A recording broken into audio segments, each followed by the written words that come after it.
Our thoughts on Kagi and Orion, also Middle Eastern countries, thoughts on getting claims done for any kind of damages for private data being leaked, Infostealers, a ton of XMR chat questions from people from Monero.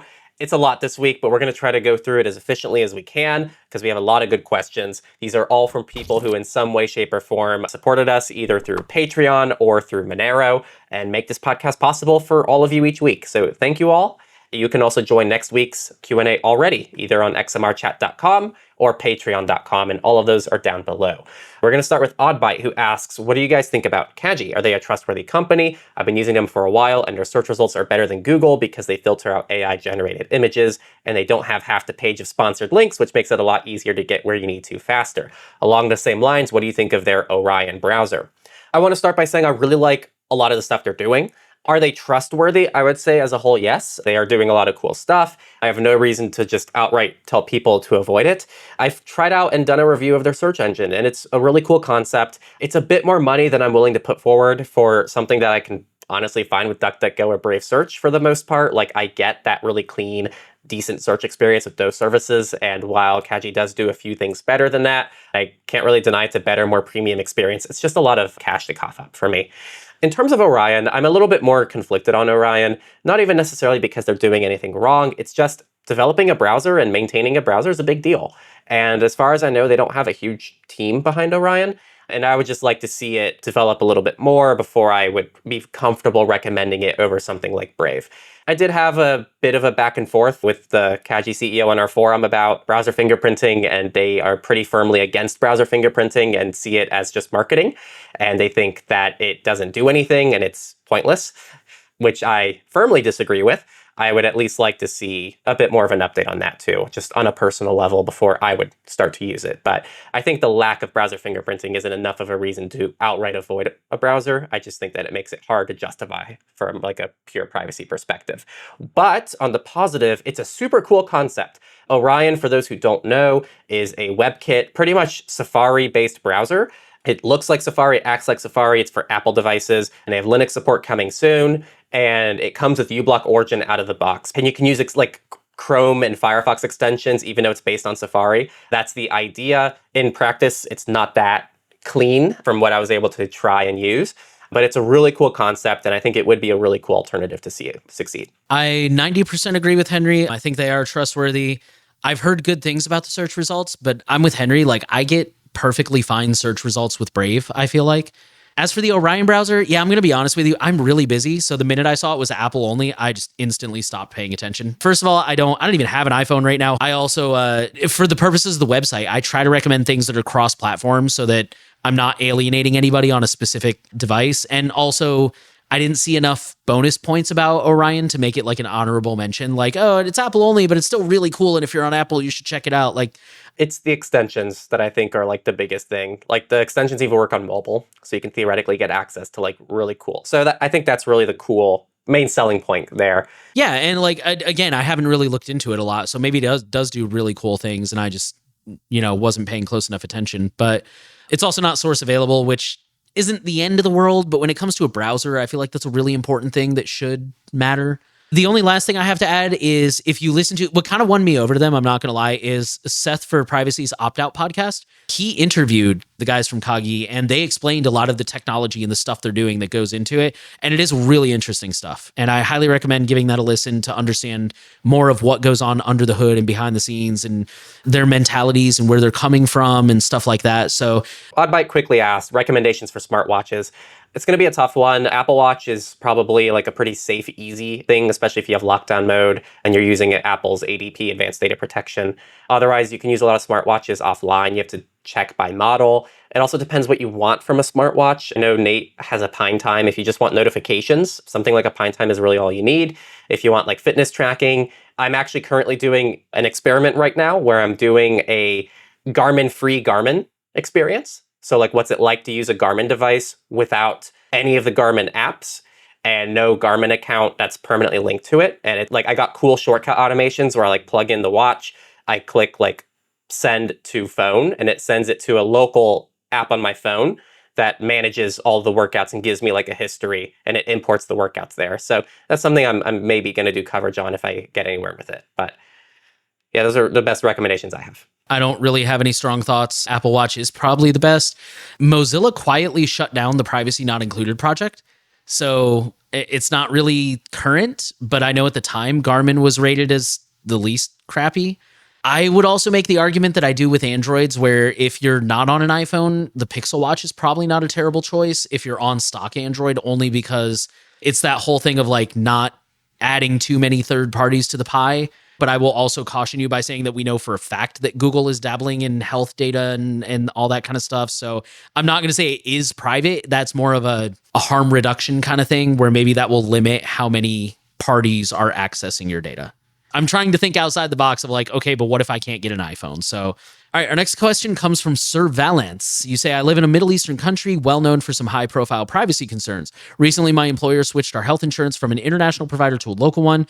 This matters because the provider only grants access to the insurance policy via phone app in the Apple App Store or Google Play Store. To use the app, VPNs have to be turned off and location data has to be shared. All communication with the company is conducted via WhatsApp, leaving me with a privacy nightmare. I've considered using a second phone dedicated to just the insurance, but I also know that I need to have it with me wherever I go in case of a routine doctor's visit or emergency for my family or me. If you were in my position and wanted to use just one phone, how would you make it as private as possible? So first off, you did mention considering two phones. If you're the kind of person that carries a backpack everywhere or like some kind of bag, you could just turn it off and carry it with you. And then in case of emergency, you turn it back on. However, in my perfect world, I would use a second profile on Android. And this is Android only. You can't do this on iPhone. So you didn't specify if you have an iPhone or not. But if you have access to an Android, I would use a second profile. You have to hold the power button like you're trying to shut the phone down. And then you click end session and it kicks you out back to the other user. And I am told from the Calyx people that shuts off the profile. And I'm assuming that stock works the same way because Calyx usually doesn't make any serious changes from stock in that sense. So yeah, if you're on Android, that would be the way I would go. Is I would put WhatsApp and your app in that second not a work profile to be clear, the second user, and then just shut off that profile when you're not using it. And if you're on iPhone, I have no suggestions. Yeah, it's a tough one. This is going to fall more into the camp of things that are inherently going to be tied to you. So, the best we can do here is kind of risk mitigation. You're not going to be able to change your name on this kind of stuff or get too far with like hiding medical records. So it's going to be private data no matter what. One thing that probably will work is you can at least use DNS filtering tools. I would be a little bit more concerned about third-party SDKs in these kind of apps. So if there's any third-party data collection happening there, I'd at least like to have a little bit more control over that. And if you use something like NextDNS, it shouldn't get flagged for being a VPN, and it should hopefully block those third-party connections that the app might try to make. One quick thing that jumped out at me, and I'm sure you've already thought of this, but you say location data has to be shared. Does it have to be shared all the time? In most phones nowadays, you can set it to like only share while I'm using the app. Also non-precise location. I would look into things like that if you're on iPhone and you kind of have to mitigate the damage. Now we have our classic David Johnson 2 opinion questions about data breaches. The first one, attempts to get courts to award damages to people whose private data have been exposed have often been successfully blocked by claiming that risks of such harms are too speculative, conjectural, and conjectural. The argument goes lots of people have suffered these harms without being data breach victims, and many data breach victims have not suffered them. Thus, what do you think should be the factual, specific, and personal taste independent bedrock principle of privacy harms that everyone can get behind and that can be impersonally evaluated, and from which the panoply of privacy harms can be rigorously derived? I don't quite know how to answer this question. I will say, I don't know if I even agree fully on awarding damages to people. Not because I'm against people getting it, it's just typically most people just get a few dollars anyway. I think more of why these fines should be given out is to penalize companies, not to reward people. I think both can be true, so this isn't like a side that I'm taking, but I do just think that, I guess both can be true, right? If people get paid more, then it's probably a bigger fine.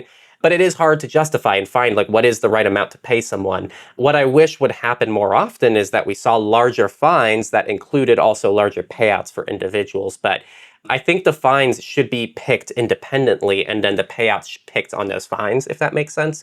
Just based on logic here, mainly because it is hard to tie like, oh, this is $6 of damage that cost to this person. And for one person it's $6, this another person it's $10, but there's no monetary value that we can tie to this kind of stuff. So I think it's much easier to find a monetary value of malpractice for a business, that especially when you have other points of reference, like, oh, this other data breach leaked these data points for 10 million people. This one leaked 5 more data points for 50 million people. So this is a 5 times larger breach, and we find XYZ. So there's precedent there that you can rely on to make new decisions. That's how I see it going, but I'm not a legal expert by any stretch of the imagination, so I don't know if that's a good answer. I don't have an answer. This is another one of those things where I do agree with the overall idea. I do agree that there should be some kind of damages awarded just on principle for the fact that, and like Henry said, it penalizes these companies and gives them more incentive not to breach your data in the first place. But I don't know what that objective measure would be. I mean, maybe that's the measure right there, is maybe everybody needs to come together, agree that data matters, which that should not be hard to prove, and then say, if your data gets breached, it's this much per record. I don't know. I think that's one of those things that there are smarter people than me hopefully debating this and trying to figure this out, because I like the idea. I just don't know what the standard would be. His second question says, prompted by a flurry of recent news stories about data breaches at medical organizations, why do you think there is little awareness about medical identity theft? I don't know. Probably because no one's talking about it. I honestly didn't know medical identity theft. Like, if you're talking about people specifically stealing identity theft for medical purposes, I didn't really know that was a problem until now. If you're talking about the idea of like medical data can be used to steal your identity, I don't think there's a lot of attention paid in general to where identity theft comes from. Because if you think about it, like you see those LifeLock commercials and it's like, oh, prevent identity theft and dark web monitoring and this, that, and the other. But none of them ever say like, hey, by the way, that's there because Facebook sucks at life and can't bother encrypting your passwords or hashing your passwords. It's never like that's there because Equifax had a massive data breach of half of all Americans. That's never National Public Data had a data breach of every American. Like, they never explain where that stuff came from. So I think there's a lot of awareness of identity theft in general. Just nobody ever talks about where it comes from, which I think would be a good thing to talk about more, would help our cause, I think. But that would be my guess. I don't have an answer to this one. David Johnson has 2 more questions. Do you think there are routes of Infostealers that spread that do not require any of these different approaches that you mentioned throughout your question, which is pirated content, lack of updates, failing for various phishing attacks, and can thus infect knowledgeable and conscientious users? And if so, what are they? I'm going to say I don't know. I'm not a professional malware developer behind the scenes, so it's not something I'm thinking about on a daily basis. What I can tell you is that the most common ones are the ones that you should be more concerned about. Those are what is going to be the most common, and it's what's going to impact the most amount of people. So for most of you out there, I will say just getting software from trusted places, keeping your software up to date, and being wary and staying up to date with the latest news on phishing attacks is going to get you pretty far. And that's going to keep you secure against most threats out there. We can talk about 2FA, we can talk about YubiKeys, we can talk about password managers and different things we can do within those tools. But I think just those 3 things are already going to be a big improvement. Yeah, the only thing I have to add is if you want to be technical, I mean, we know zero-click malware exists, and I would classify that as a type of Infostealer. But like Henry said, when we covered, that was one of our company stories this week, is Henry made a really good point. Do you think you're worth $20 million to a government? When we're talking about zero-click Infostealers, if they exist, even the tech-savvy, as you said, knowledgeable and conscientious user, are you really worth spending a 0-day on you? Like, maybe if you're an activist, if you're a journalist, and that's why you're tech-savvy and knowledgeable. But for the average person who's like pirating video games and not update or, stuff like that, it's just for the average person. Like, I don't think anybody's going to waste that kind of power or software on somebody like that. And then as a similar question, you said most widely used and recommended password managers. Out of all of them, only RoboForm has a built-in on-screen keyboard, and it is specifically to defend against keylogging. You say, why do you think that none of the other major passwords employ it or something like it? Probably just lack of demand. I have never considered this before in my life, and I think a lot of them would rightfully argue that that's really outside their scope. Maybe not rightfully, maybe that's a harsh word, but they would correctly point out that, as we mentioned before, if a device is infected, they can't really help you with that. So, I mean, what's to stop it from being infected with a malware that is recording the screen and it can see the buttons you're pushing on the on-screen keyboard. And also, most devices come with an on-screen keyboard, although I guess you could make the argument that maybe that keyboard is more susceptible or compromised. I don't know. But I don't know. I'm not opposed to that feature. It's probably got some accessibility benefits and probably wouldn't be a huge lift to incorporate if you want to start demanding that from your password managers, but it's probably just not in demand. I've never actually seen this feature of theirs before, so I'm digging into it. It's only on their desktop version. It's done with your mouse. Like, it might prevent just a whatever, oh, I accidentally installed a keylogger on my system from this pirated software I downloaded. I hate it when I do that. Yeah, I hate it too. Sorry, just the way you said that. It's so funny. But I think if somebody's like actually targeting you and they have access to your system because they want to have access to your system, I don't think this is going to make or break. And it's only for your master password. I would ask in the exact situations where this would work, and I feel like the likelihood is it's very slim based on what I'm seeing, which is probably why a lot of people said it's just not a worthwhile feature. Next question from A11 Personal. They want to start by saying, first of all, Nathan, it's A11 Personal. So take notes. Now I'm going to start saying it weird just on purpose. His actual question here, are there any downsides to not using your own instance for PeerTube? For instance, I see that surveillance support is hosted on PeerTube whatever. Techlore is hosted at Techlore.tv. For both the content creators and the viewers, I've realized that I'm signed into a PeerTube. There's ways to subscribe to both, but not specific instances. Downsides to not using your own instance. You are putting trust in someone to protect your data if you're creating an account on that platform. And that's really it. I guess the only other potential downside is just checking speeds and how well it's overall maintained, uptime, etc. There is a lot of things you have to do right when you're hosting a PeerTube server. And so that's the kind of main thing I'd look for. But, you know, that's just kind of where I'd call it your origin server. We don't actually host surveillance support content on Techlore.tv. If you pull up a surveillance support video, you'll see it actually comes from a PeerTube because that's where the videos are hosted. So if Nate's server is down at a PeerTube and you try to watch a surveillance support video on Techlore.tv, it's not going to work, even if Techlore.tv works, and vice versa. So if Techlore.tv and the videos for Techlore are down and you try to watch them from a PeerTube, they're not going to work either. And Techlore.tv is not even open to the public. It's literally meant to just host videos. So there is no public registration. So if you want public registration, you got to look for a different instance there. That's a kind of a quick breakdown and what I would look for. First of all, I'm really disappointed right now that .whatever is not a TLD, because I was totally about to go register that just to be a smart ass and have it redirect to the main site. You guys don't see this as users, but on the back end, when you say subscribing to instances, that's kind of how PeerTube works. And I think that's one of the things that kind of works against it, and Mastodon as well, but to a lesser extent. With Mastodon, so I make a new instance and I go follow Henry. Now that I follow Henry, I can see all the other accounts on his instance on my timeline. And so it kind of spreads that way. With PeerTube, I have to go federate with other instances as an admin. And then their content will start showing up. I think, correct me if I'm wrong, I think you as the viewer can still go find specific channels and follow them even if I don't do that. So it's not like you can't find a channel if I don't federate with it, but it's just like if you're just browsing, it's not going to show up unless I federated. And side note, other instances sometimes have to approve that request, which is why we are still not federated with Privacy International because they never approve that. Ours are approved, though, by default. Like, if you try to federate with Techlore.tv, it'll just work automatically. And I think same with a PeerTube.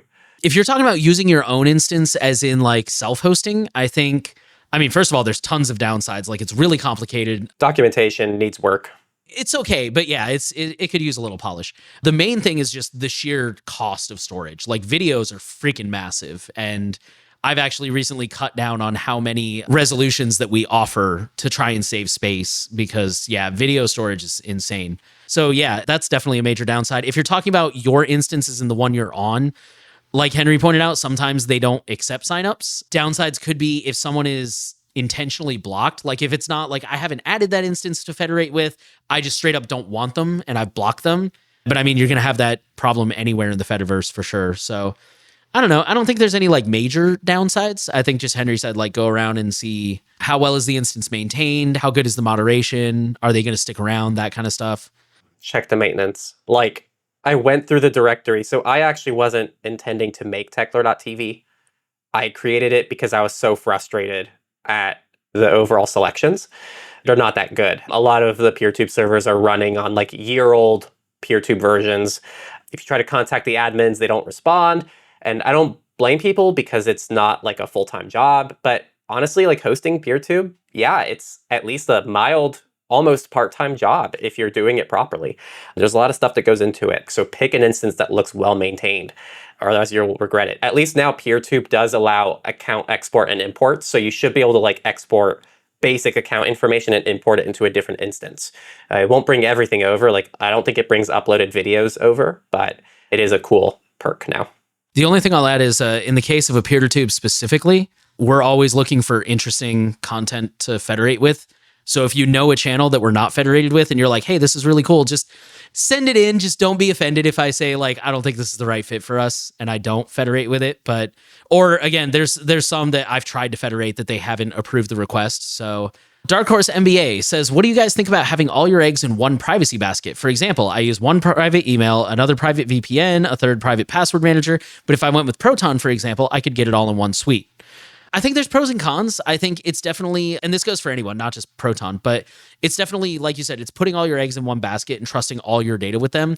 And Proton specifically does have, you know, the whole like zero knowledge. They do have some segmentation going on there. I also think it's very unlikely. It would be more likely for a hostile company like a honeypot.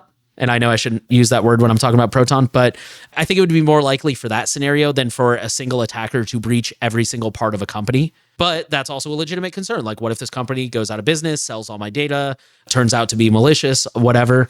That is a risk for sure. But at the same time, one of the reasons that I sell Proton to quote unquote normies is because a lot of them are coming from something like Apple or Google where they have that all-in-one ecosystem and they want that.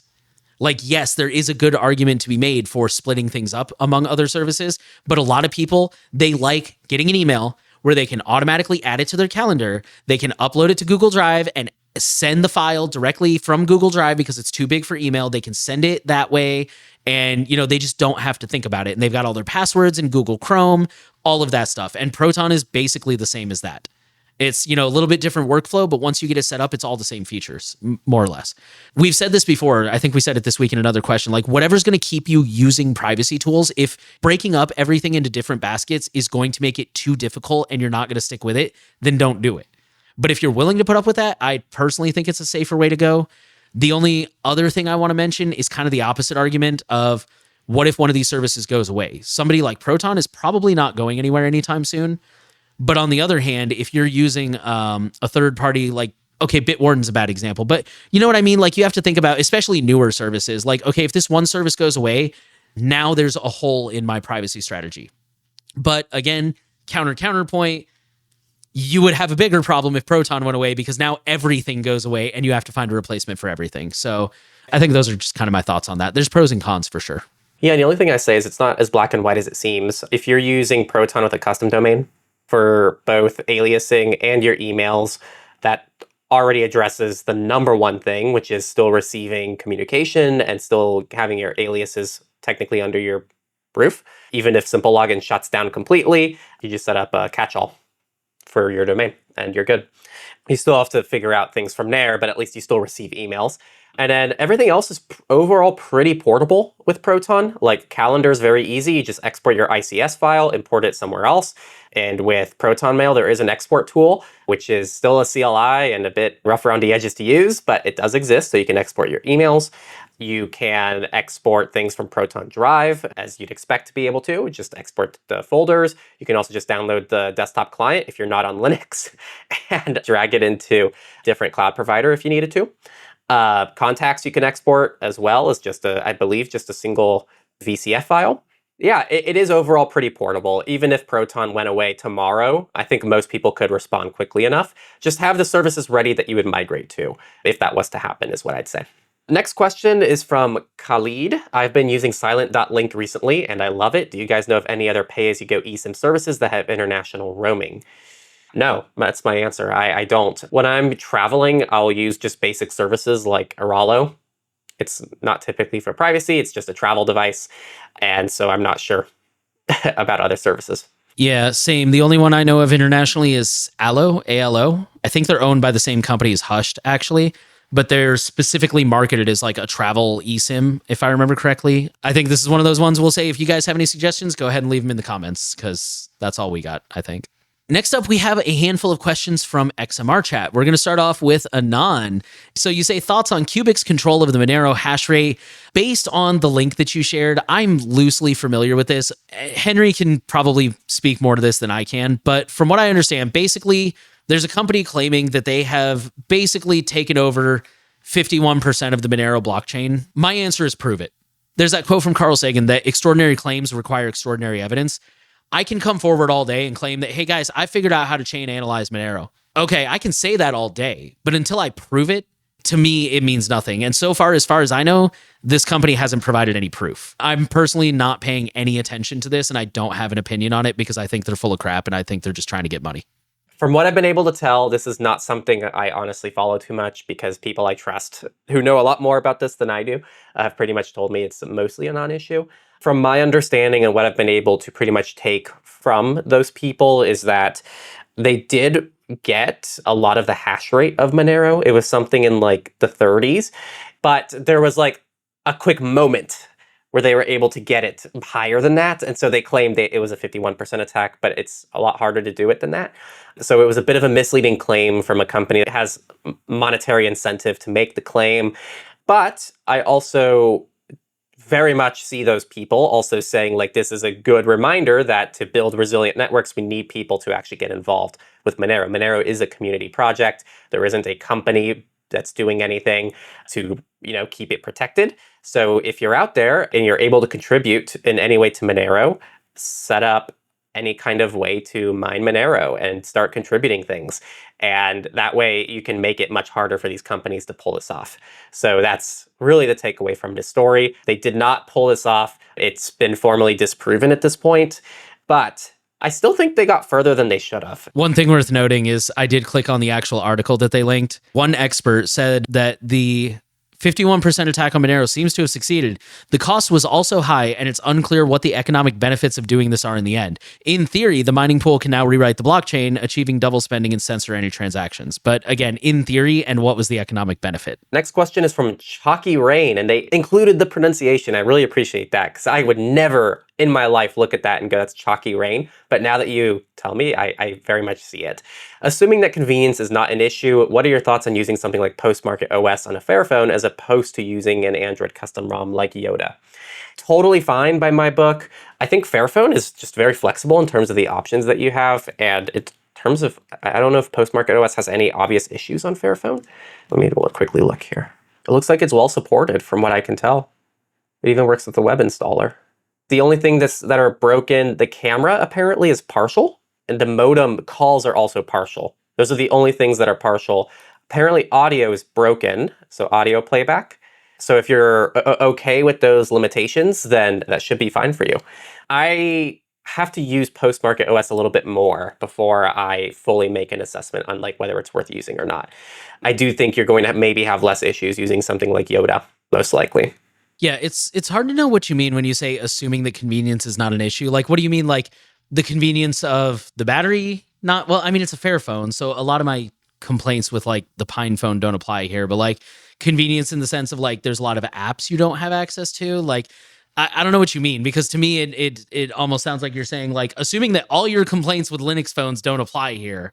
I think the only thing I'm aware of is I've heard a lot of people complain that Linux phones are nowhere near as secure as Android. So I think you're giving up a lot of security to run Postmarket.